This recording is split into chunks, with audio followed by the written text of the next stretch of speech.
Hello everyone and welcome back to my channel. My channel now is going to be all about food, faith and family fun. So we're starting off today with some family fun at a science exhibition, a science day out in the university in Galway City. So I'm going to let you just enjoy the clips from the science day.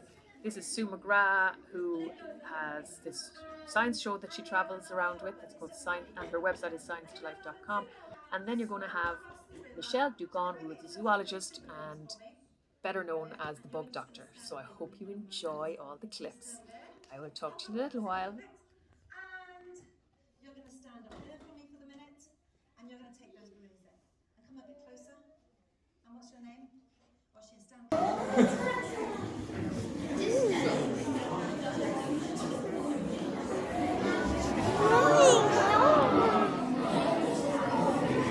There we go.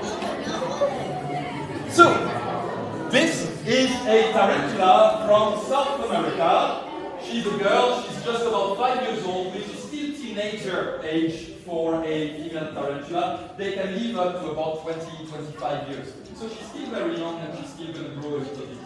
Now, this girl, just like any spider, has 1, 2, 3, 4, 5, 6, 7, 8 legs. 8 legs, and in front of her head, she has 2 feelers that look very much like legs. But they are, in fact, more like the hands and the tongue of the spider. She can smell, taste, and hold food using those feelers. They're just on my fingers now. So you see, they look like legs, but they're not legs. Okay? So we call that the pedipalps. In a scorpion, the pedipalps are the pinchers. So you see, definitely not legs, more like feelers or tongue to actually taste and hold food. If we look at the body of this tarantula, you'll actually notice that it comes in 2 major parts. One roundy bit here, another roundy bit in front, where all the legs are attached. The roundy bit that's dangling at the back is the abdomen, the belly of the spider. And the roundy bit where all the legs are attached is called the cephalothorax. We might not handle it, or you might not handle it, I will.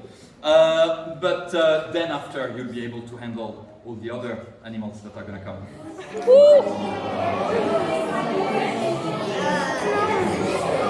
So, tell me, is this obviously a scorpion? My next question is, do you think that this is a big or small scorpion? Most of you would say small, it is. Someone said big there. We immediately recognize those who actually have scorpions back home. This is indeed a giant scorpion. You see, most people know scorpions over here only from TV programs. And in TV programs, they tend to make them appear super big and super deadly. The reality is a bit different. There is about 1,500 different species of scorpions in the world. And the average size, if we were taking all those species, would be about 6 centimeters, including the sting. Scorpions tend to be fairly small creatures, but the biggest in the world can reach over 20 centimeters. And this is already considered a giant scorpion. Now, if we look at the body of yeah, there is a particular way to hold scorpions if you want to avoid the stingy bit, so that's the way. So, if we look at the body of this scorpion, you'd see that it has 8 legs as well. 1, 2, 3, 4, 1, 2, 3, 4. And a pair of pedipalps in front, the pinchers, that the scorpion uses as feelers and as tongue to smell, taste, and hold food. Then, just like a spider, the body is divided into the head and chest together, the cephalothorax, and then a long abdomen that goes to the sting. The sting is not a tail. The sting is actually part of its belly. And if you ever wonder why or how this can be part of the belly, the best proof is that if you ever wondered how a scorpion actually poops, it comes out just behind the sting. Proof that all this is their belly. And proof of something else as well. When people ask me, why don't you cut the sting on your scorpion? So, you know, it can't sting people anymore. Well, this is his bum. I thought you cut his bum off. Like, how do you feel if someone cut your bum off? You wouldn't last too long. Same thing for the scorpion. So, how does the scorpion sting actually work? Well, venom is produced in the roundy bit right there. Then you have a tiny little tube that collects all that venom and bring it to an opening just below the tip of that needle. And that needle is the bit that finishes in your skin when you get stung by a scorpion. So in order to sting you, a scorpion always has to bring the sting over its head and then down into your skin like this. A scorpion will never sting you at the back, on the right, on the left, or anything like this. No. It's always the sting over the head and then down into the skin. Box. There we go. What? And the snake is in there. Now, let's see how much snake we need in order to fill just half the box as it is. Now, come with me.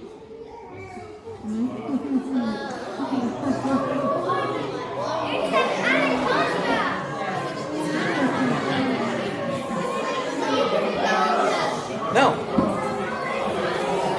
that is a lot of snake in a small box, but they do feel safe and secure in small spots. That's what they would do in the wild. Like in a crevice or in This is a Burmese python. So Burmese pythons are not venomous. Burmese pythons are constrictors. So what they do is that they squeeze their prey to death. A lot of people think that they would crush bones, but they don't.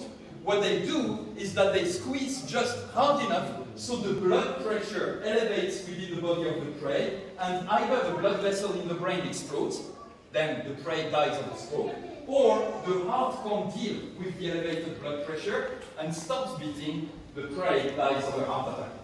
Now, this is a male. He's actually small for his type, and this is because it's a rescue snake. Before it was kept for those 10 years in a very small tank with very little food, so it didn't grow too big.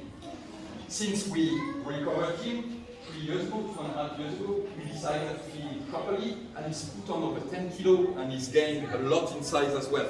But those guys, adult female, can measure up to 22, 24 feet and weigh in excess of 130 kilos. You still can buy them in pet shops.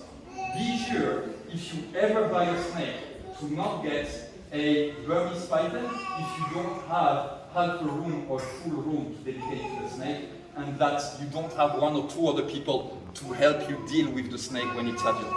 Personally, I know that a snake that is over 12 foot in length.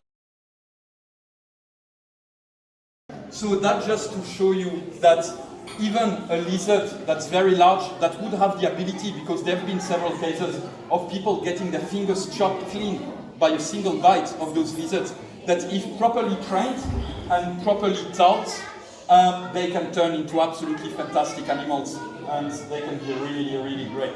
And you see now the result, it's the equivalent of having a cat or a dog in that sense. So what you need to remember as well is that those lizards, you can buy them as well in pet stores. They measure about this size. This is a female, it's smaller than a male. So they grow this size. In heating alone, a lizard like this costs during the winter 100 to 150 euro per month. That was before the price rise. So you imagine now. So she is 3 years old. She reaches October 2019. And now we're back to some of the meals we had this week. This was pork chops with mash and beans and gravy. Yum yum, delicious. This was some more pumpkin soup with bread and cheese. I had carrot in at that time as well, it was delicious. This is a creamy chicken and mushroom pasta bake. It was an emergency that day. I had no time to cook the thing I was going to cook. And that's it there. So that was a real quick thrown together dinner, and it was absolutely delicious. Typical, isn't it? The dinner then that you have planned and it's going to take 2 hours to cook mightn't turn out nice at all, but this was absolutely scrumptious. Chicken and mushroom and cheese and pasta. Yummy, yummy.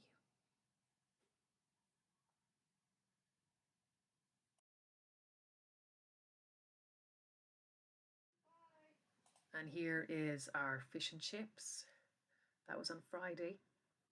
And Saturday was some delicious lamb chops and homemade chips and veg. And yes, it's the same dinner as we had the week before, but it was just delicious, so we had it again. And this time we didn't make the pepper sauce as thick as we had been the week before. And here is Monday's dinner just gone, and it was bacon and cabbage. And I hope you've enjoyed this video, and I hope you enjoyed looking at all the different animals, and it was something different, so that's why I wanted to share with you. And I thank you all for joining me and joining in our food and family fun, and I hope to see you all again soon. And God bless you all. Bye.